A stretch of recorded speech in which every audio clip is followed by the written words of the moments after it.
hasta Nueva York, precisamente con, en mi opinión, el corresponsal que mejor cobertura, que mayor cobertura, que cobertura completa le ha dado al caso de Genaro García Luna. Es el editor de La Opinión en Los Ángeles y el Diario de Nueva York, el periodista Jesús García, a quien saludo con mucho gusto. Jesús, gracias por tomarnos la llamada. ¿Cómo estás?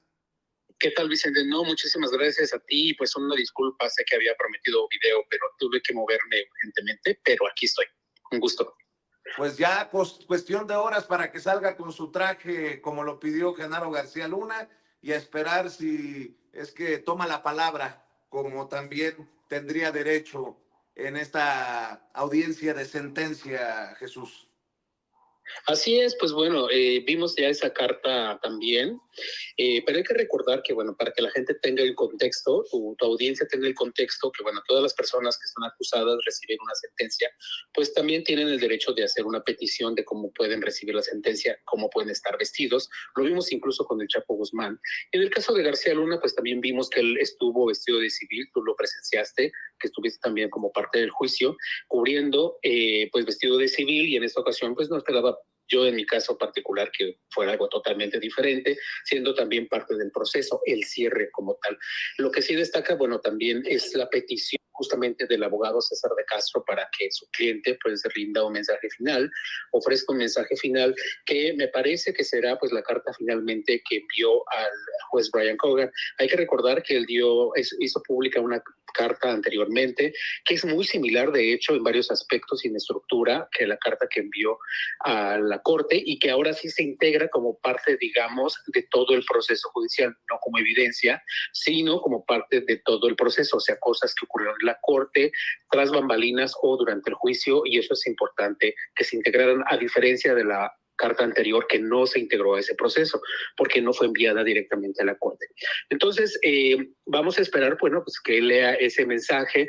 También hay que recordar que de algunos casos los fiscales sacan un último as bajo la manga y tienen a veces un testigo adicional o un personaje que da un mensaje final, además de los fiscales, sobre lo que está ocurriendo, o puede ser alguna víctima, alguna persona que se considere víctima, o un testigo que no se integró finalmente en el proceso. Lo vimos en el caso, por ejemplo, digamos, retomando el caso del Chapo Guzmán, que un personaje que fue un asistente de uno de los narcotraficantes que fue testigo, presentó su testimonio ese mismo día de la sentencia. Entonces, es algo que puede ocurrir. No hay una estructura, digamos, específica en cuanto a este tipo de audiencias, y por eso son muy interesantes, porque pues cualquier cosa puede ocurrir en el sentido en cuanto a estructura. Pero de que va a haber una sentencia, va a haber una sentencia. ¿Cuántos años? Pues es justamente lo que estamos pues tratando de descubrir, bueno, y confirmar, porque primero los fiscales pues le pidieron la cadena perpetua en esta carta, que hacen una descripción pues bastante detallada sobre los motivos de que debería ser la cadena perpetua, explicando el nivel, por supuesto, de los delitos que cometió García Luna. Y después tenemos la contrapropuesta por parte de la defensa, pues que es una condena que es considerada en este momento, con varios periodistas que yo he hablado y con otros expertos, pues realmente mínima de 20 años, un año por cada año que sirvió como funcionario en el gobierno mexicano, y también haciendo un análisis señalando de que en 20 años pueden pasar muchas cosas, ¿no? Digamos, la justificación jurídica que presenta César de Castro, pues un poco extraña. El tema es que incluso se hacen comparaciones con el caso del expresidente Juan Orlando Hernández, a quien se le dieron pues 40 años de prisión. Sin embargo, algo que se les olvida mucho quienes hacen este tipo de comparaciones es que, a diferencia de Juan Orlando Hernández, García Luna está acusado de liderar una organización criminal durante un largo periodo en el gobierno mexicano, en este caso a nivel federal, y evidentemente es un tema muy diferente.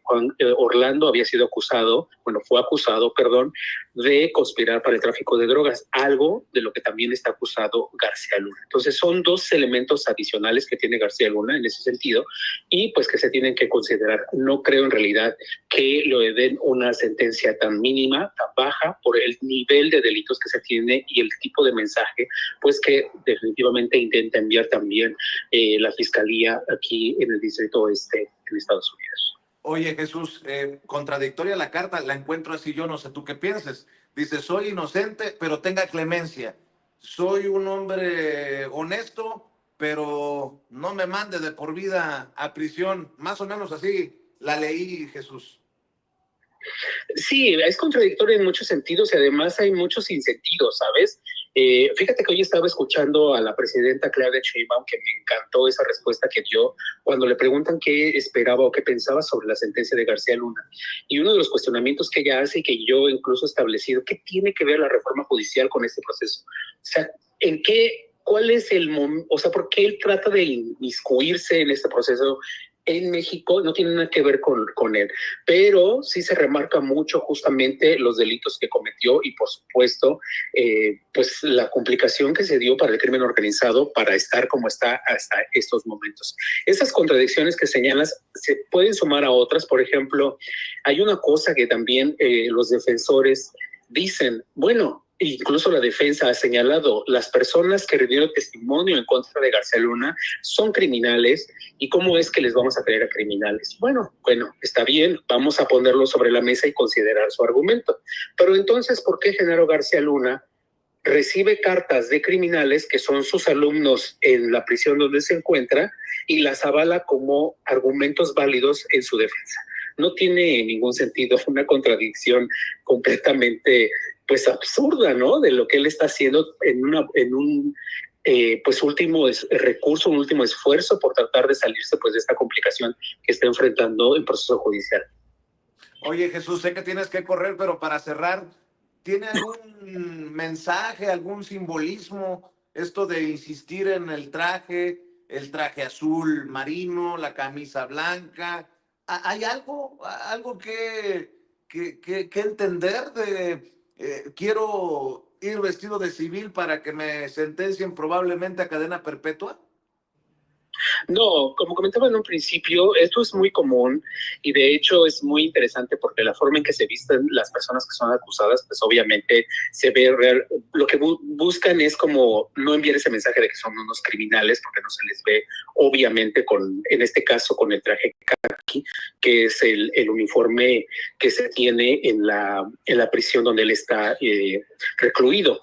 Y también recordar nuevamente, pues él estuvo vestido de civil prácticamente todo el proceso y con trajes grises, oscuros, incluso azul, oscuros. Entonces, no le veo mucha diferencia, la verdad. No, a mí no me sorprende que haya hecho esa petición, me parece algo natural. Hay que recordar, por ejemplo, que en el caso del Chapo Guzmán, incluso él se dio, digamos, se arriesgó, ¿no? Por así decirlo, de cómo iba vestido, como en esta audiencia en la que llegó vestido exactamente igual que su esposa Emma Coronel, ¿no? Vestidos con este blazer color como violeta, ¿no? Que llamó muchísimo la atención en esa audiencia. Entonces, son cosas que ellos, digamos, la corte no le importa mucho en ese sentido.